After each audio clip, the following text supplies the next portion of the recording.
Isu adanya rencana perombakan kabinet dalam waktu dekat mencuat setelah sukarelawan Jokowi Mania, Joman, yang dimotori ketua umumnya Emmanuel Ebenezer, menyatakan Presiden Joko Widodo tak lama lagi akan melakukan reshuffle kabinet.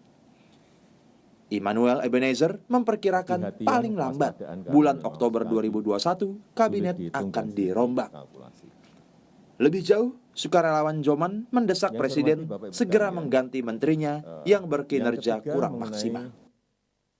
Isu reshuffle, saya rasa reshuffle bukan sebuah isu, tapi kebutuhan di pemerintahan Jokowi yang periode kedua ini. Kita lihat di periode kedua ini pemerintahan Jokowi kurang begitu maksimal dalam mengerjakan isu-isu kerakyatannya, pekerjaan-pekerjaan kerakyatannya di pemerintahannya. Kita lihat disebabkan bukan soal karena pandemi, tapi karena minimnya kerja para menteri atau para pembantunya. Kita lihat para pembantunya yang lain sibuk jalan-jalan ke luar negeri, kemudian satu sibuk masang baliho, yang satu sibuk entahlah apa yang kita lihat. Yang jelas tidak ada berkaitan dengan kerja-kerja yang selama ini digaungkan oleh Presiden, lalu berpihak pada kepentingan rakyat. Momentum reshuffle kabinet memang semakin mengemuka, menyusul merapatnya Partai Amanat Nasional ke kubu koalisi pendukung pemerintah.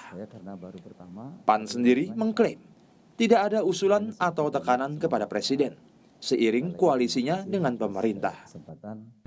Menyangkut isu reshuffle yang sekarang sedang berhembus dan banyak diberitakan, kami dari PAN tetap memandang bahwa reshuffle ada hak prerogatif Presiden, dan PAN tidak pada posisi memaksa, menekan, atau mengusulkan posisi tertentu, karena kami paham betul bahwa reshuffle adalah hak prerogatif Presiden. Oleh karena itu, kita tunggu saja, walaupun memang beberapa waktu lalu di partai koalisi PAN sudah diajak untuk ikut bergabung.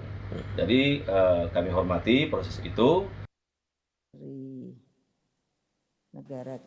Partai utama pendukung pemerintahan Jokowi, PDI Perjuangan, tak memungkiri bergabungnya PAN ke dalam kubu koalisi semakin memperkuat wacana perombakan kabinet.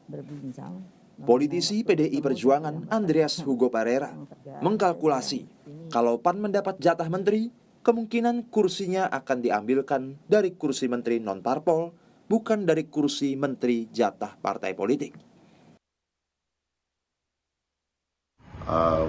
Bahwa kemudian kalau memang diberikan kursi, dari mana kursi itu diambil, yang pasti ya kalau bicara bahwa ini harus mengambil dari partai koalisi atau dari salah satu partai koalisi yang mempunyai kursi di kabinet, tentu akan menimbulkan keseimbangan baru gitu, dan mungkin perlu ada waktu lebih lama untuk bernegosiasi kembali karena pasti ada yang akan kehilangan.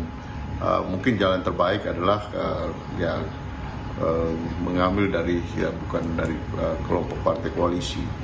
Nah, tapi tentu kembali pada hak prerogatif Presiden. Presidenlah yang akan menentukan itu.